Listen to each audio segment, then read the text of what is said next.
क्रम में हम आगे चलते हैं बच्चों। विकेंद्रीकरण बहुत से संगठनों के सभी निर्णय को लेने में शीर्ष स्तरीय प्रबंध की प्रमुख भूमिका होती है, जबकि अन्य संगठनों में यह अधिकतम प्रबंध के निम्नतम स्तर को दे दिया जाता है। जिन उपक्रमों में निर्णय लेने का अधिकार केवल शीर्ष स्तरीय प्रबंधक को होता है वे केंद्रीकृत संगठन कहलाते हैं, जबकि उन संगठनों में जहां इस प्रकार के निर्णय को लेने में निम्न स्तर तक के प्रबंधकों को भागीदार बनाया जाता है वो विकेंद्रीकरण संगठन कहलाता है बच्चों। अर्थात सारे अधिकार अगर उच्च प्रबंधकों के पास हो तो वो कहलाता है बच्चों केंद्रीकृत संगठन, और अधिकारों को नीचे के स्तर के अधिकारियों में बांट दिया जाए तो वो कहलाता है विकेंद्रीकरण। तो अच्छी संस्थाओं में अधिकारों का विकेंद्रीकरण किया जाता है, यानी संगठन का विकेंद्रीकरण से संस्था सुचारू रूप से चालू होती है। विकेंद्रीकरण से तात्पर्य उस विधि से है जिसमें निर्णय लेने का उत्तरदायित्व सोपानिक क्रम में विभिन्न स्तरों से विभाजित किया जाता है। यानी आपको सरल शब्दों में कहें तो विकेंद्रीकरण का अर्थ संगठन के प्रत्येक स्तर पर अधिकार अंतरण करना होता है, यानी हर स्तर पर कार्य को और अधिकार को दे दिया जाता है बच्चों। निर्णय लेने का अधिकार निम्न स्तर पर के प्रबंधकों को दिया जाता है जब वास्तविक रूप से कार्य होता है। दूसरे शब्दों में निर्णय का अधिकार आदेश की श्रृंखला में नीचे की ओर दिया जाता है, यानी उच्च अधिकारी अपने निम्न अधिकारी को निर्णय लेने का अधिकार देता है कार्य करने के जबकि वो कार्य को सुचारू रूप से पूरा कर सके। जब निम्न स्तर द्वारा लिए गए निर्णयों की संख्या अधिक होती है तथा वह निर्णय महत्वपूर्ण भी होते हैं तो ऐसा संगठन महानतम विकेंद्रीकरण कहलाता है बच्चों। यानी विकेंद्रीकरण को अगर अपन देखें तो कुछ परिभाषाएं दी गई हैं बच्चों। विकेंद्रीकरण से तात्पर्य केवल केंद्र ये बिंदुओं पर ही प्रयोग किए जाने वाले अधिकारों को छोड़कर शेष सभी अधिकारों को व्यवस्थित रूप से निम्न स्तरों को सौंपने से है। यानी लुईस एलन के अनुसार अपने अधिकार निम्न स्तर को सौंपना विकेंद्रीकरण कहलाएगा बच्चों।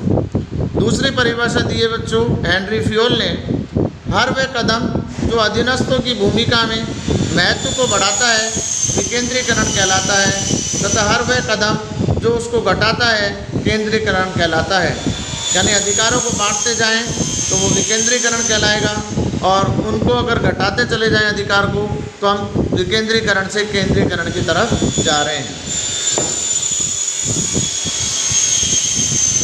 केंद्रीकरण और विकेंद्रीकरण की बात करें बच्चों, जैसा कि वर्तमान में बहुत ही सुव्यवस्थित व्यवहारिक संस्थाओं की दशा को दृष्टिपात करने के आभास होता है कि केंद्रीकरण एवं विकेंद्रीकरण दोनों संबंधित मदे हैं। यदि निर्णय लेने का अधिकार केवल उच्च स्तरीय प्रबंधक को ही होता है तो वह संगठन केंद्रीकृत कहलाता है। यदि यही अधिकार अंतरित कर दिया जाता है तो वह विकेंद्रीकरण कहलाता है।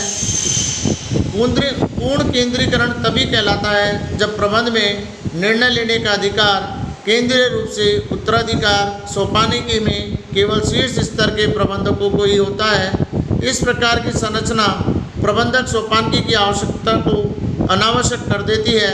पूर्ण विकेंद्रीकरण में सभी अधिकारों का अंतरण निम्न स्तर के कर्मचारियों को कर दिया जाता है और इस प्रकार उससे उच्च स्तरीय प्रबंध की आवश्यकता अनावश्यक हो जाती है और दोनों ही अव्यवस्थाएं अव्यवहारिक नहीं है। तो देखिए बच्चों, हम ना पूरी तरह केंद्रीकरण को नकार सकते हैं और ना ही पूरी तरह विकेंद्रीकरण को कर सकते हैं।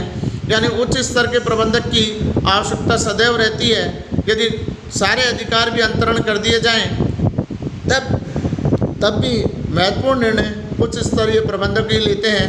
अतः कुछ स्तर पर केंद्रीकरण अच्छा होता है और विकेंद्रीकरण में अगर आपने सारे अधिकार दे दिए निम्न को तब भी उच्च स्तर की व्यवस्था बनी रहेगी।